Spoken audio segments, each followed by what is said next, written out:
जोहार। तिहिन दो डॉक्टर भीमराव आम्बेडकर जन्म माह कना। तिहिन दो उनिया जन्म माह रे देलाबन किछुगान कथा बन बडाय लगी।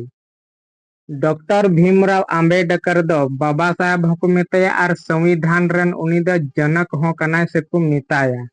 उनिया जन्म दो हुई लेनतया 14 अप्रैल 1891 साले रे। बोंगा दो बोंगा तला लेना 6 दिसंबर 1956 साले रे।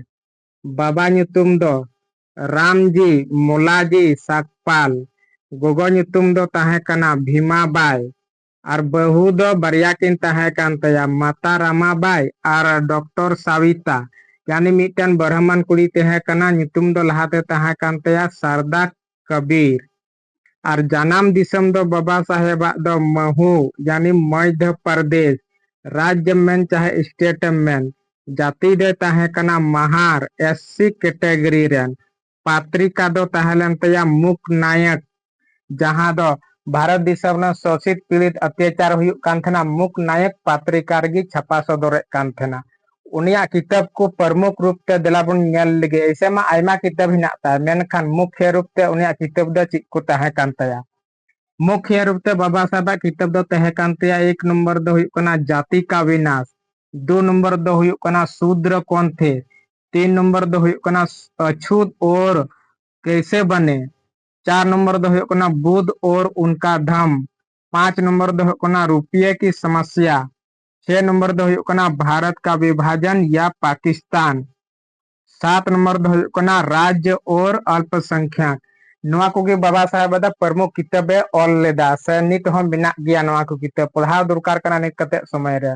मेनखान आपे पे उहर कना जानी डॉक्टर भीमराव आम्बेडकर जहां संविधान ऑल कदा ओनामा बाम रोल ले उना ना कथा थोगान काटी बुन बडाय लगी। उना ना कथा दो नहय नुका कना 299 टी हर गलमराव को बेटिन किदा उना मीटिंग रे गलमराव किदा को जा संविधान रना जहां ऑल हुआ उनारे अकोय कुकु तहेना उनारे 7 गोटांग को चुनाव के कुआ 7 गोटारे मिटन बाबा साहेब होय तहे कना। आदो बाबा साहेब तहे कना उनको को ओले कान थना 7 गोटांग रन सनाम 6 गोटा दो नुकु दो हानते नाते कोई देश से चलावना कोई विदेश से चलावना सनाम के सनाम बाबा साहेब गी नुई गी भार पड़ाव दिया संविधान ऑल रना।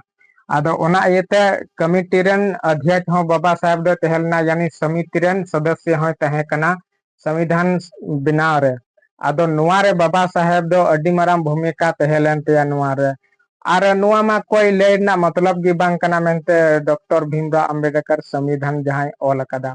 संविधान दो 3 साल रे को बनाव कते को रेडी लेदा नुआ दो कमे रे लय तबुन पे तीना वीडियो ची लेका पे बुझाव केदा कमे रे जरूर पे लय तबुना। और हैं बाबा साहेब तीना कने डिग्री कदा नुआ दो अलग ते मिटन वीडियो अगुया उनारे विस्तार से हिजिंग लय बुना दा से बाबा साहेब दो दुनिया भर ना डिग्री हिना ते नुआ दो ओकोय हो उना समय रे इने दो बाकू डिग्री दलेदा जहां दो बाबा साहेब डिग्री कदा। मा तबे खाय सनाम को जोहार।